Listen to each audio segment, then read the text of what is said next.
Bonjour. Aujourd'hui, nous allons nous intéresser à ce qui fait un bon antagoniste, un bon gros méchant si vous préférez.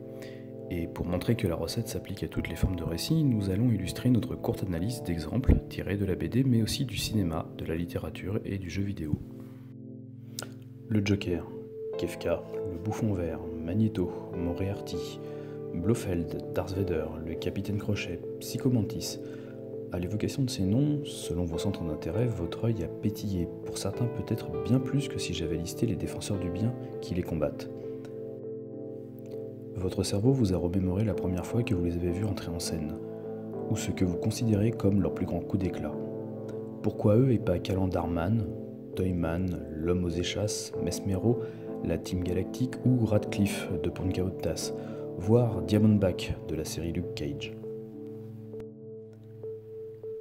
Qu'est-ce qui fait qu'un méchant soit réussi? Qu'est-ce qui nous attire chez eux? Une autre question semble intéressante pour ouvrir l'analyse. Pourquoi réussir un vilain? Le héros ne se suffirait-il pas à lui-même? De toute évidence, non. Exception faite de très rares cas où le héros, au bord de la crise de nerfs, prend l'initiative d'agir préventivement contre le mal, c'est le méchant qui fait de l'histoire, qui l'initie. Le héros n'est que dans une posture de réaction. Iron Man construit son armure car il est retenu prisonnier. Sherlock Holmes enquête sur des crimes déjà commis. Snake part libérer des otages. On donne une nouvelle mission à James Bond. Pas de méchant, pas d'histoire, et plus le méchant sera bon, plus l'histoire sera bonne. Parfois il excellera tellement qu'il occultera complètement les chevaliers du bien, comme dans Inglourious Bastard, où la prestation de Christophe Waltz, récompensé de l'Oscar du second rôle, éclipsera le reste du casting. On peut aisément imaginer une œuvre sans gentil, comme à peu près dans toutes les œuvres qui nous immergent dans la vie d'une mafia ou d'un gang, mais sans méchant, sans personnage défini plus par ses défauts que par ses qualités. Dans ses livres, Joseph Campbell, professeur, écrivain et mythologue, avance l'idée que tous les mythes du monde racontent essentiellement la même histoire. Un de ses élèves, Christopher Vogler, alors embauché chez Disney pour sélectionner les scénarios viables, qu'ils reçoivent par centaines chaque jour, écrira un guide du scénariste qui reprendra son idée générale. L'aventure d'un héros se décompose en 5 grandes phases.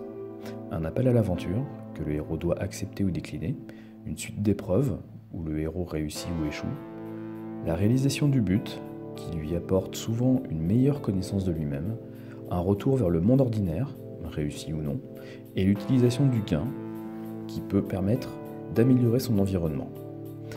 Plus les épreuves seront épiques, et l'adversité forte, et plus notre méchant, vecteur de cette adversité, sera badass et réussira à créer un lien intime et complexe avec notre héros. Du coup, plus nous nous passionnerons pour l'histoire. La plupart du temps, le héros est lisse, sage, simple et donc assez inintéressant en lui-même, à l'inverse d'une catégorie un peu à part, les anti-héros. Deadpool, Gaston Lagaffe, Astérix, Dr House.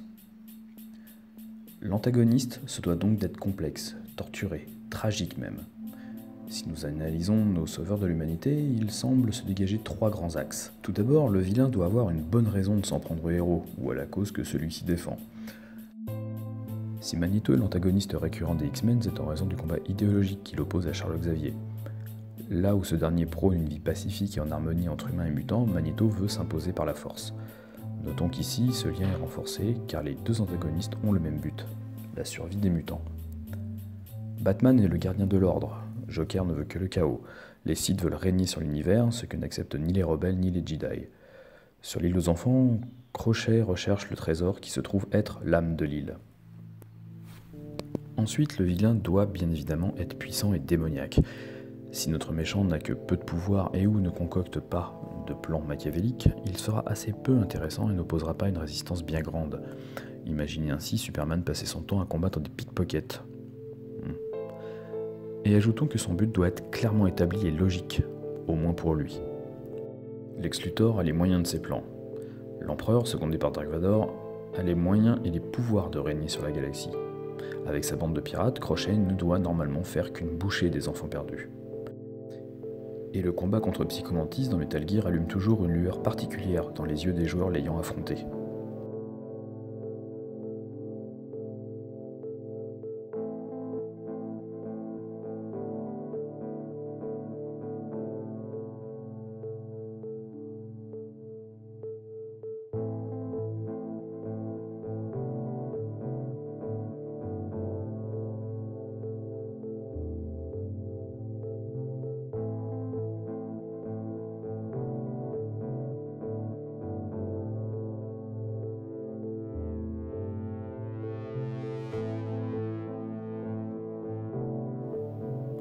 Enfin, dernier point, le lien d'ordre personnel doit être très fort.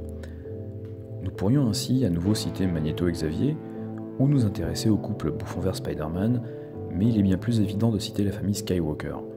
Peut-être même un peu trop évident. Les 4 Fantastiques et le Docteur Fatalis ont aussi des liens très forts. Fatalis et Richards ont fait leurs études ensemble. Fatalis estime qu'il doit sa défiguration à Richards.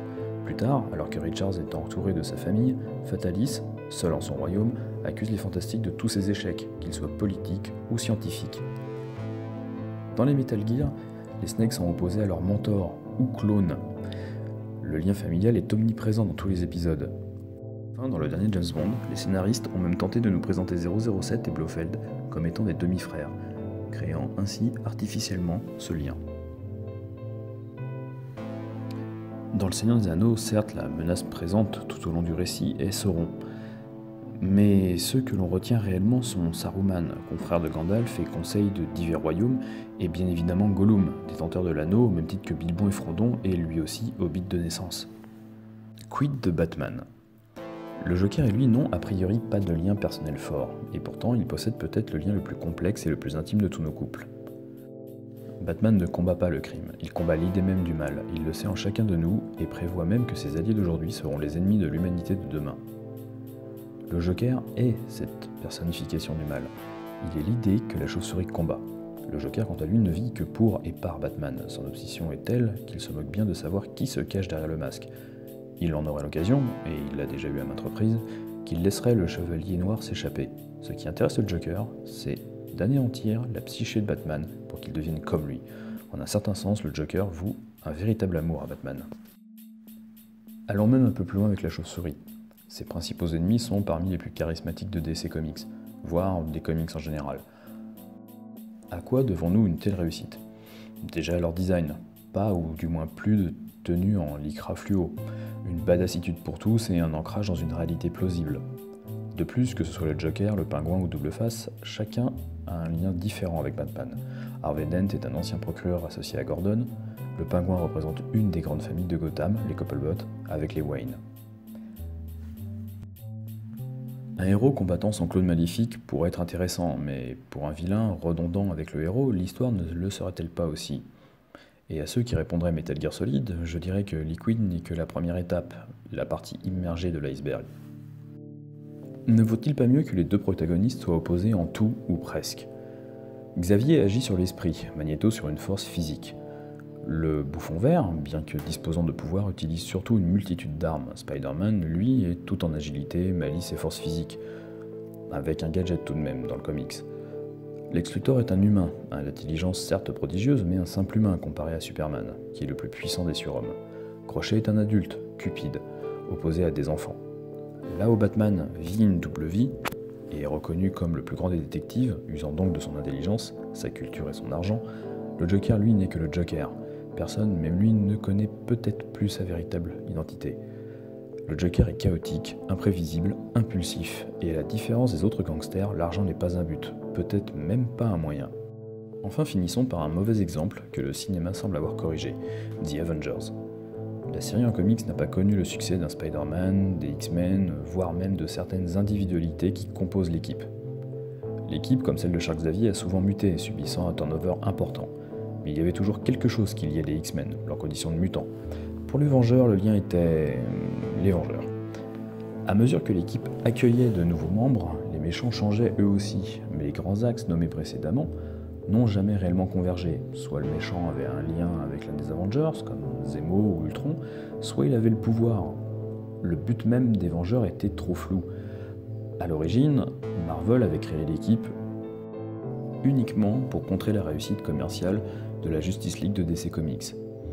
D'ailleurs, la série cinématographique ne montre pas un vilain qui s'en prend à nos héros, à l'inverse des Star Wars de la série Sherlock, ni même réellement l'évolution de ceux-ci, à l'inverse par exemple des Dark Knight, mais sert juste à expliquer ce que sont les Joyaux de l'Infini pour introduire Thanos, en espérant, comme je le disais dans ma précédente vidéo, que toute sa complexité sera rendue fidèlement à l'écran.